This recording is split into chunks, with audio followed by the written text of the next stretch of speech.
here. There and there. Does that look right? Okay. So yeah, I wanted to get student input on how we're trying to reach them about not just voter registration, but sort of, getting to know who your elected officials are, following issues, all that kind of stuff.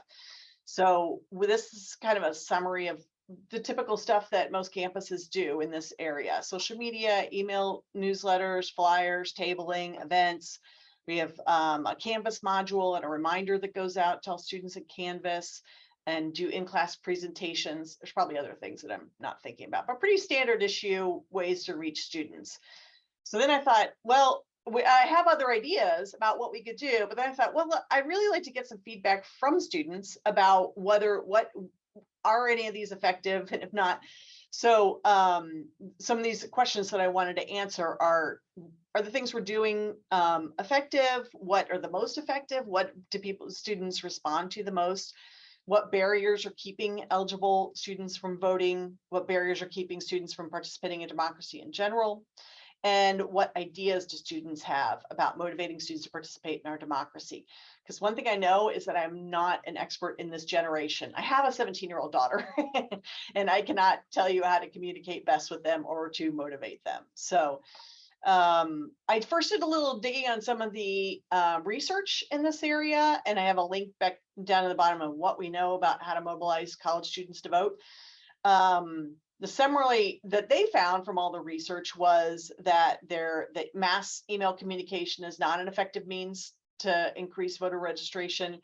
Sometimes combined with a reminder text can increase voter registration. Personalized and face-to-face approaches are more effective. And that things like festivals can increase voter turnout by getting students engaged and excited about voting. So I also went to this, found this organization sometime in the last couple of years called Right Question Institute, and they do this research about how to ask the right questions in general on a lot of different topics, but they have a civic engagement one and a youth civic engagement one focused. Questions that they came up with and like an activity you can do with youth about voting. And I think I have it basically, here's what it looks like, is it asks students or youth to identify issues that they're concerned about. And then, you have a conversation about that, and you make that connection between what they're concerned about and the elected officials who make decisions about those activities or those issues. And then it asks a series of questions about voting. Why would you want to vote? What questions do you have about voting? And what do you understand differently now after you've gone through this activity?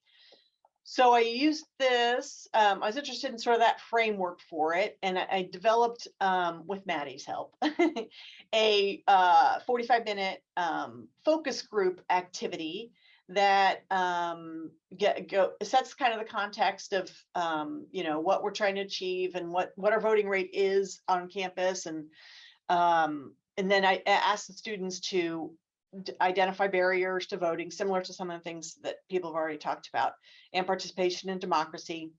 It asks them to do the Right Question Institute worksheet as an example, get some feedback about whether that resonates with them, and then do sort of an ideation activity, brainstorming and the sticky note kind of thing, where getting their feedback on ideas about other ways that we could reach students more effectively. So I had a slot on a student group. It was our social justice scholars. I think there's about 45 of them, and they meet weekly on a Friday. And so I was supposed to do this focus group with them. And then I got a call and they said, you've got 15 to 20 minutes on the agenda for Friday. So then I was like, okay, we're going to go with it. So I changed it to sort of a 2-page handout with sort of similar questions. And I uploaded all this stuff into my folder on the Drive thing. But it gives you sort of a 15 to 20 minute activity as to covering some of the same topics, getting feedback from students. and then that got canceled. So then I made it into a survey. And so, and I took the same questions, put it into a Qualtrics form, and sent it out to students, and that offering them some incentives for them to complete the survey. So that's what. Now I've got 3 different ways to ask these same sort of questions in different formats, and that's what I'm planning on doing for the fall, is find opportunities to use some of these tools in the fall. And I'm also meeting with some people who run the summer bridge in first year, although those are going to be new students, so they're not going to know what we've already been using. Might still be an important, to get their feedback, but we might do some of that over the summer and then get on the agenda for some events in the fall. So that's my quick snapshot of what I did.